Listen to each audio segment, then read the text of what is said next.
daily soccer podcast with the Global Sports Podcast Network. Hello and welcome to a very rare pod with the two girls because we have been a bit MIA, but we've been very busy people. But yeah, we're back to talk about the Fulham game coming up, and we'll just give our two pennies worth on the Benfica game and how we're feeling in general. So, bit of a clue at the start, it's the girls' one, so I'm joined by my girl Nick. How are you doing, chick? I'm good, thank you. Are you, darling? I'm not too bad, chick. Yeah, it's good to see you again. It's like we say, it's been a while, but busy. Too long, I know, always. So yeah, I'll tell you what, we'll talk about Benfica because, great game, lots of positives, and makes us feel a lot better in general, isn't it?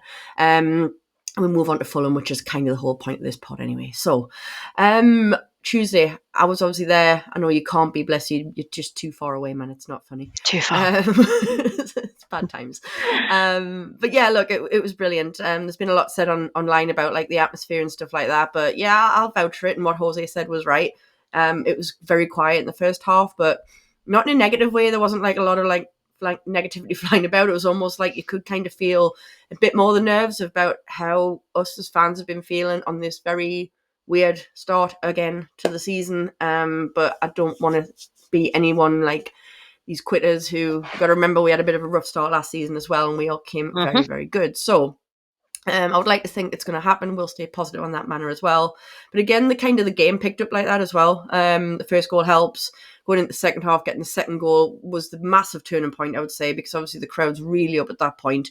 Fair play to the away fans, by the way. They were probably my favourite ones because there was the lack of the constant drum and there was just actual singing and enjoying themselves and having a great time. Very good. So yeah, that side of things was great. And we met some great Benfica fans in the Strawberry pre and post match as well, which is always a good thing, isn't it?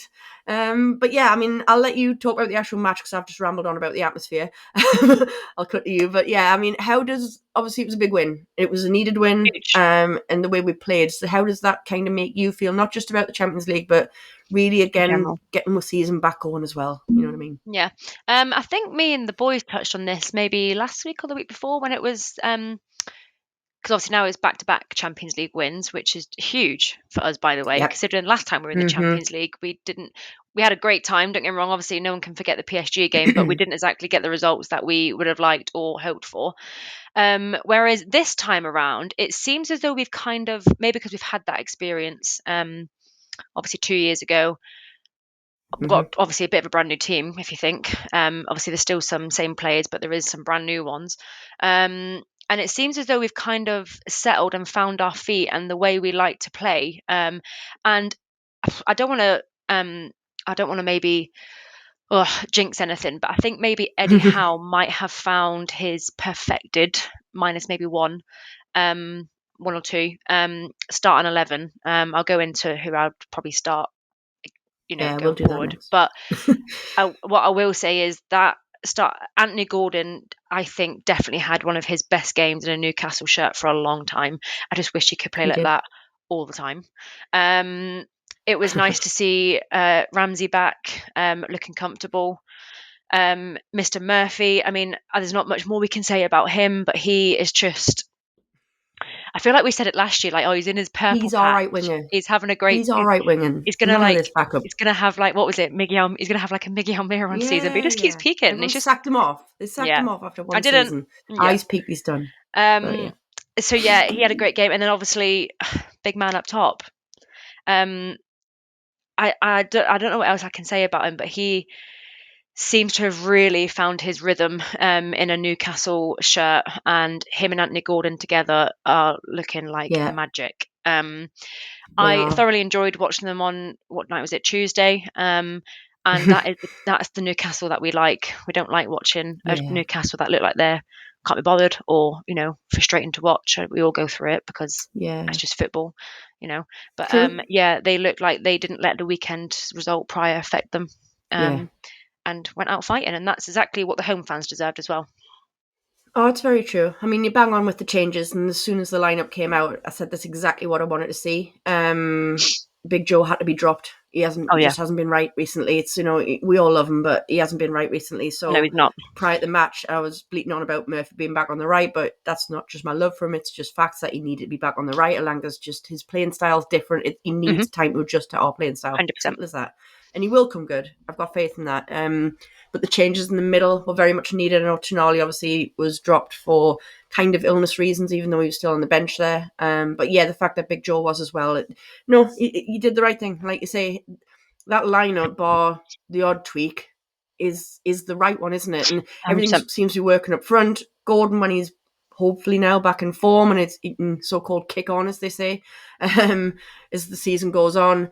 Voltemade to me is just, I'm not going to be ridiculous and say he's an upgrade on Isak, but he is so far this season, because Absolutely this is the only time I'm going to mention him. But the reason I'm going to do this as a kind of shout out to you, by the way, is that time that you got hammered for saying that Isak does not fit in the Liverpool system. Thank you. Well, sucks to anyone who had a go at you about that, isn't it? Because honest to God, I absolutely love, right, the fact that's come back to bite everybody on the backside who had a go at you on TikTok and all that wonderful online presence that people have. So yes, well done, girl, because you were bang on at the time. I agreed with you at the time. Now, oh man, beautiful. In fact, I'm going to find that in the archives and I'm going to reshare it because it deserves to be reshared. It does. Honestly, I mean, people might call me sick, but I'm loving the downfall, to be honest.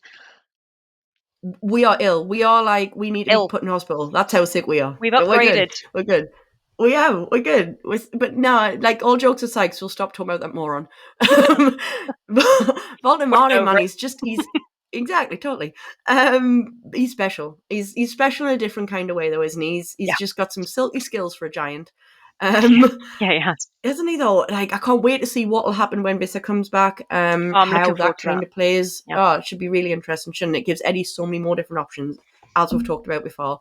But all right, he scored some really cheeky goals, and it's great to see him do that. But it's all his kind of other work that he does, kind of off the ball work as well, and these little cheeky passes, and just he's got great vision from what we can see as well. And no, I think he's going to be really, really good for us. He started really well. If he just, if he goes on from here, and what is he, 23? Am I right in saying that? No, yeah, I think you are just about right there. Yeah, he's 23, right? Yeah. He's young, man, is the point. I think he's got so many years ahead of him, and if we can get the best years out of him, then absolutely fantastic. And yeah, like I say, if Murphy's going to work well with him, which he is the assist king anyway, he's so going to work well with him. Gordon on the left, our front three is looking pretty damn special again, isn't it? Yeah, it is. So yeah, like, there's a lot of positivities to be taken, man. All right, we've had a bit of a bumpy start. All right, there's been some games where you're like, what the hell's going on? But we've got to try. And I think it was pre-international break, we thought, that might be the tweak. But then the international break happened. And even Bruno said at the time, he was like, I don't know if it's the right time. And I agree. It's not, I don't think it ever is the right time when you're starting to play well. No, it's not. Yeah. You need a break when you're playing badly, right? So anyway, it came back with, whatever, the Brighton game, it just wasn't meant to be, let's call it. I don't know, but yeah. No. It wasn't clicking like it was against Benfica, was it? So I think, I don't know. Personally, I'm feeling good. I'm feeling good going into Fulham. I'm feeling good going ahead. I thought you would. We think alike. We're good. Awesome. Can we just touch base on the Nick Pope assist, please? No, please do. Go. What in the heli deliante was that all about? He's give up on his feet. That's what that's about. You know what's really funny? Yeah, he's listened to us and he's like, you know what? I'm just going to start throwing it like an NFL footballer. Exactly. Do you know what's really funny? I know this is going to be a really rubbish example, right? But see, Tuesday, I was actually sat at home with my mum, and we had Sky Sports on, and Jamie O'Hara was on. I can't remember who he was on with, but I mean, Jamie O'Hara tests my patience quite daily. But he said something which I was thinking, what on earth are you going on about? And it was something about long throw-ins, right? Now, I get, obviously, Nick Pope's a goalkeeper, right? So I'm just, obviously, I know they're not the same thing, saying how long throw-ins aren't effective in football and they should be stopped immediately and all this sort of stuff. And then Nick Pope goes and does that. I know. Nice big long throw. I know it's a really crappy example, but I was thinking, yeah, how does that work out for you then? Because it's not a bad example at all, to be fair. Yeah, I know. I was and thinking, strange enough, I think I might know what you're talking about, because I've seen people on Sky Sports moaning about how this is now the new thing and the long throwing. How is it really affecting them? Why are you really bothered about it if that's what it is? And they're getting it in the box. Struggling to talk about anything. I think they're struggling to talk about anything. I think so. Yeah. I watch Sky Sports every day, like when I'm working from home, and I'm like, you guys, it's slow news day. They're clutching, aren't they? Really? Yeah. Ironically, it I is get full of that. Isak today. Sorry. What a shame. Oh, his poor little groin's gone again, isn't it? Oh, it's such Oh, what a a shame. terrible, terrible time that Anyway, he's having. great time for such a great move for him. Isn't it? I know. You see, we're cheering right up now. I'll tell you what, because we've got to talk about Fulham and stuff. So we'll have a bit of a break, not a break, ad break is what I meant to say, and then we'll go on to the Fulham match. Cool. Your body is unique. And Global Sports Podcast Network has partnered with Bioniq, the world's most personalised supplements. Bioniq provide 100% tailor-made supplements designed to deliver precisely what your body needs at exactly the right level to optimise your health. No guessing. So click the link in the show notes. Use the code GSPN2025 for 40% off your first month's subscription. Bioniq. Don't settle for off-the-shelf solutions made for just anybody. Get what's right for you right now. Perfect. Awesome. Right. Fulham. Let's talk Fulham. Got a weekend game. We have nice 3:00 kickoff. Rare these days because yet more games have now just been pulled right through until the end of the I was going to say the season, not the season, the year. For TV reasons, whether it's been moved days, dates, all that sort of some thing. of them But have been moved to Fulham crazy days and times as well. yeah, I know. Tottenham I think it's like game's the been Spurs moved. game. It's like 8:15 on a Tuesday night or something, and so it's all sorts. So Yeah, anyway, stupid. this is a normal 3:00. It'll be good. I don't even know where to start on it, really. I mean, like we've just talked about, we're obviously feeling good going into it. I would go as far as obviously saying I do expect a win. I'm going to imagine you do as well.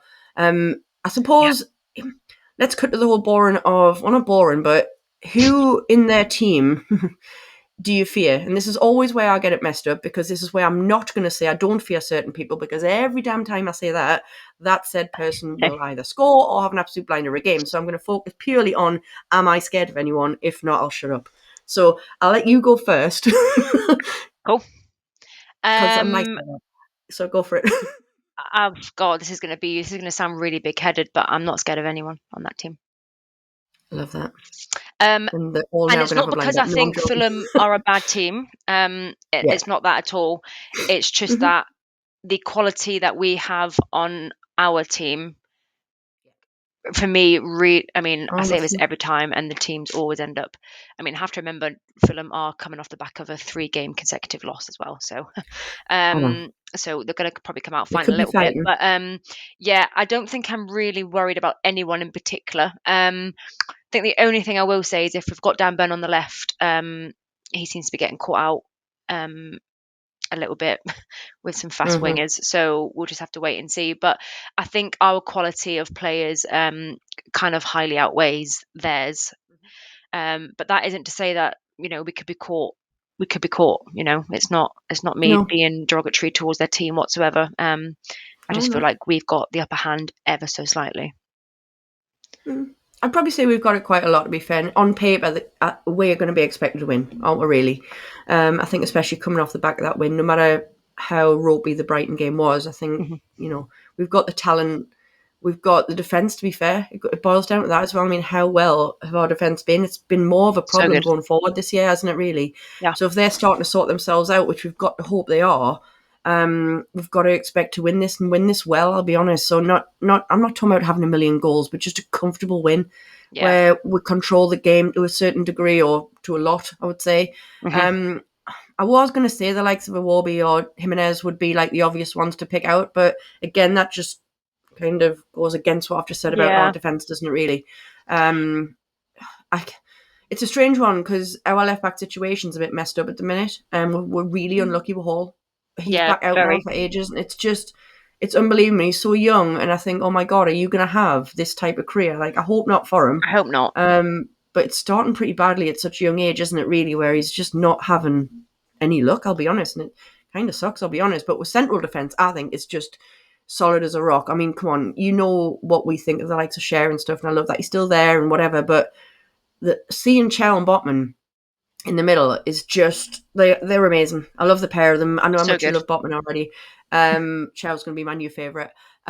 So we'll just take the defence. But yeah, seriously, man, those two together, they're still so young. Botman, let's just say he's not made of glass, right? And he's going to be nice and strong from now on. So they're going to have a lot of games together. They can gel more and more. And I don't know. It's going to be great to see. We need Tino back from injury. Would be good. Not saying anything against Trips, but we do need Tino back. Tino is our right back in that sense. Kieran Trippier on Tuesday played as if he was 26, not did, like he was 36 or whatever, however old he is. Oh no, the only problem with Trips is the fact that he is older. He is getting older, yeah. So it's nothing against him. It's just we can't have him as our starting right back, in my opinion. No, yeah, exactly. I agree. He has his great games. He hasn't got the consistency anymore because he can't have. He is getting older. He's getting older, yeah. But never mind. Well, midfield is solid when it wants to be, because I think again it's been kind of ropey this season. All of them. Big Joe's been a bit of a liability, quite frankly. Bruno has his on and off games, but we all love Bruno and he can't do anything wrong. And Tonali, I think a lot is expected of Tonali, to the point where it's almost just expected to be mint all the time. So when he's not, he gets judged a bit quicker, a bit like Bruno was, to be fair, before Tonali came in. Yeah. If Bruno didn't have a mint game, everyone's like, he's supposed to be a superstar. And I'm like, yeah, he's still human and, things can go wrong. But yeah, look, they've been on and off the midfield, but with front three, I've got to expect that to be the starting front three as well. Yeah, I was just going to say, I think we talked about rotation, but I want to see that front three again. Yeah, I think the front three and the back four will particularly stay the same, obviously, because of, defence injuries. Yeah. Just depends on the illness and stuff with Tonali, I guess, doesn't it? Yeah, but he was on the bench on Tuesday. So he was, but do you reckon he was just on the bench almost like just in case he was needed for 10 minutes? I mean, who knows? That's what I thought. I mean, who knows? Because he didn't have to come on, thank God. And because then, if he was 100% fit, he would have been starting. Do you know what I mean? So, yeah. Exactly. But obviously, what was it? It would have been 4 days by the time, we play on Saturday. So, do I expect to see? I think I do. Because at the end of the day, what we need to remember is, and without being one of them fans, our Premier League campaign hasn't been the most positive. At the minute. Need points on the board. Whilst we're coming off the back of a Champions League win, we're technically coming off the back of a Premier League loss. So I am under no, what's the word, illusion that Eddie Howe will be not panicking, because I don't think he panics, but I think he'll be sort of saying, yeah, Champions League's great, but we need to start scoring some goals in the Premier League. And I don't know what our fixtures are like coming up. If I can quickly look while I'm just blabbing away, but these next round of fixtures are probably just stand by, just getting the fixtures up. No. Well, obviously we've got the Spurs game. We had 3 competitions all at home in the space of a week, haven't we? So yes, we've got Fulham this weekend, obviously, on Saturday. We've then got Tottenham in Spurs in the League Cup on Wednesday, and then we've got West Ham away. If we don't win that game, by the way, I'll be shocked, because West Ham are not playing well. Serious. Yeah. Oh, they're having a shocker. They're not having a good time. They're having a horrible time. So I do expect us to win on Saturday. And it's not even a case of actually expect is the wrong word. We need to win on Saturday, really. We need to start putting some games away. No, we do. These are the games that we need to start winning. So, yeah. We do. No, I'm with you all the way. And look, we've got an absolute massive pilot of fixtures, and that's what happens. It comes hand in hand with the Champions League, especially now that we've got even more games. It was bad enough last time round. Exactly. We've got an extra 2 group games now. So, and again, like you say, you've got West Ham. We've got another Champions League on the Wednesday. Then we're away at Brentford the following. And then it's just constant, I'll be honest. So, but then we've actually, after that, ironically, we've got all of that. Then Brentford, I believe, is it right? Yeah, we have. Yeah, that's the international break at that point. Again. So it's a bit of a recoup type of time. Yeah, man. Sick of the international break. It's getting absolutely ridiculous, isn't it? Yeah, you've got Brentford, right, away on the Sunday. And then that's it. We're not back until Saturday the 22nd, which is the City game. So... Oh, good. Well, great. We'll be right, man. Yeah, I know, just hate international. And I said before Benfica game, I said, look, these 3 games in the 3 different competitions are huge, because we need to win them all for all the sakes of the competitions as well, especially the Premier League and the Carabao Cup. I really want to stay in those 2. Yes, all right, it would be nice to stay in the Champions League and it's meant that we're doing well, but obviously we're not going to go on to win any of that. We could go on to win the Carabao Cup. You don't know that. Imagine. Oh, yeah, come on. I know. I'm trying to be a little bit realistic. Come on. Come on. Before people come on and call us delusional girls, as always. Someone made me laugh on Twitter on Tuesday when I was catching up on Wednesday morning, after you're just going through and all the Isak hate tweets and then tweeting about your team. Someone put on Twitter on Tuesday, so I don't want to get carried away, but we're going to win the Champions League. Love that. I was like, love that. Well, I think I put on my Facebook thing on Tuesday because obviously I had a few rums as usual, and I was just like, yeah, who needs a Premier League? We've got the Champions League. We're fine. We're fine. Everything's fine. We're all good over here. Delusion. Yeah, it is fine. But yeah, come on, we'll be good. We're going to win all these games. We're going to win the Benfica. We're going to win at Fulham, and we will beat. We're going to be fine. As well. Absolutely, we're going to be fine.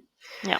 So, I'll tell you what, Chick, we'll wrap it up with some score predictions. I've got no idea what the boys will want, except for Ian, who will want his 3-1. So, we'll do that for him. He hasn't been going for that the last couple of times I've been on with him. Oh, has he not? That's naughty on me because I haven't been listening to all of them, obviously. Well, busy girl. Bad Joe, sorry. Been about 3 holidays in the last 10 working days. Busy girl going on wild in Ibiza, so, things happen. Yeah, exactly. So, yeah, we'll do ours in that case. What do you reckon? I am going to go for a 2-0. 2-0? Newcastle, yeah. I like that. I'm going to go 3-0. Oh, okay. Trying to stay proper positive. Absolutely. Yeah, okay then. I'll take that. But yeah, I'll take anything. Points on the board is what we need. So a win in any shape or format. But really, no. It is a win, but I would like to see another good defensive display, which is what we're kind of a bit renowned for this season. So yeah. Yeah. We'll wrap it up, Chick. That's it. Hopefully it won't be too much longer before you see our faces, unless people are sick of us already. But I reckon if they're still listening, they're blatantly not sick of us. I agree. So it's fine. So yeah, thanks again, and I shall see you soon, my darling. See you soon. Bye. Your daily soccer podcast with the Global Sports Podcast Network.